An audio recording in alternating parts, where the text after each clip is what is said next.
Just when you were having a dumb-free day, along comes Muslim apologist Zakir Naik to tell you about the scientific fact that if you eat a pig, then you'll behave like one. And there is a scientific thing that you eat pig and you behave like pig. Case in point, pigs are shameless animals that like to engage in mate swapping, which is exactly what Western pig eaters do after they go clubbing. Pig today is one of the most shameless animals on the face of the earth. It enjoys seeing its spouse, seeing its mate have sex with his friend. In the Western countries, we have dance parties. After dance parties, we are swapping of wives. You sleep with my wife, I sleep with your wife. If that sounds stupid to you, that's because it is. But after hearing this, I couldn't help but wonder, is there any foundation for this in the teaching of Muhammad? And what would happen if we apply the same line of reasoning to Muhammad and his revelations? And then it dawned on me.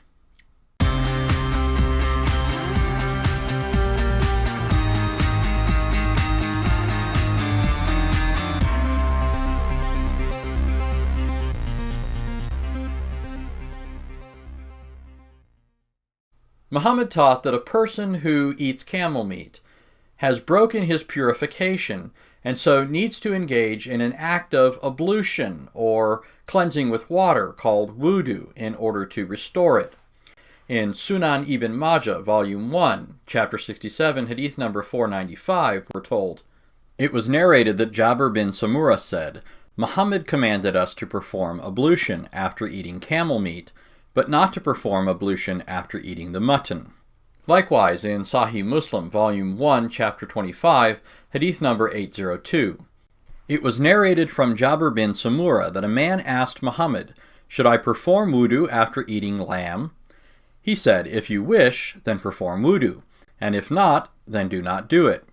He said, "Should I perform wudu after eating camel meat?" He said, "Yes, perform wudu after eating camel meat." He said, "Can I offer prayer in sheep pens?" He said, "Yes." He said, "Can I pray in the area where camels rest?" He said, "No." The apparent reason for this is because camels, like dogs and some other animals, are of and from Satan and the devils.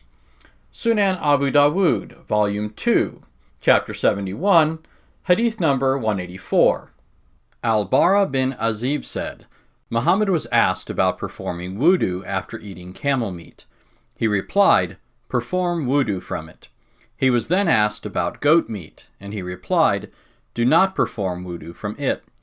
He was asked about praying in camel pens, so he replied, "Do not pray in camel pens, since they are from the shayateen." He was then asked about praying in goat pens, to which he replied, "Pray in them, for they are blessed." As well, Sunan Abu Dawud, Volume 2, Chapter 24, Hadith number 493. Al-Bara bin Azib narrated that a man asked Muhammad about praying in camel pens. He replied, "Do not pray in the camel resting areas, since they are from Shaitan." He was then asked about praying in goat pens, to which he replied, "Pray in them, for they are blessed."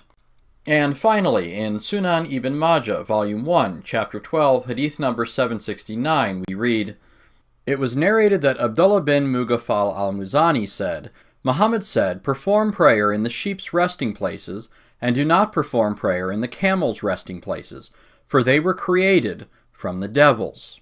In an effort to explain the potential reason or wisdom behind this teaching of Muhammad, Sheikh Ibn Taymiyyah, an authority so celebrated among some Muslims that he's referred to as the Sheikh of Islam, said the following: Muhammad indicated that camels are of the devils, meaning, and Allah knows best, that they are of the type of the devils, because every stubborn, rebellious creature is a devil, no matter what animal it is. So the black dog is a devil, and camels are the devils of the Anam animals, a category that includes camels, cattle, and sheep. And there are also devils among mankind. So if a person eats camel meat, that may make him hostile and wild, and cause him to acquire some characteristics like those of Shaitan. The Shaitan was created from fire, and fire is only extinguished by water.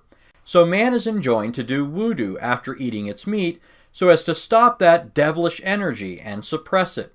That is because the heart and attitude of man is changed by the food that he eats.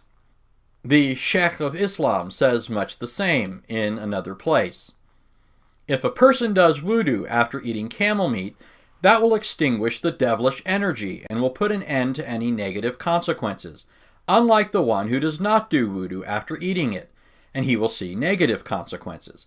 Hence it is said that because the Bedouin eat camel meat without doing wudu after eating it, grudges developed among them.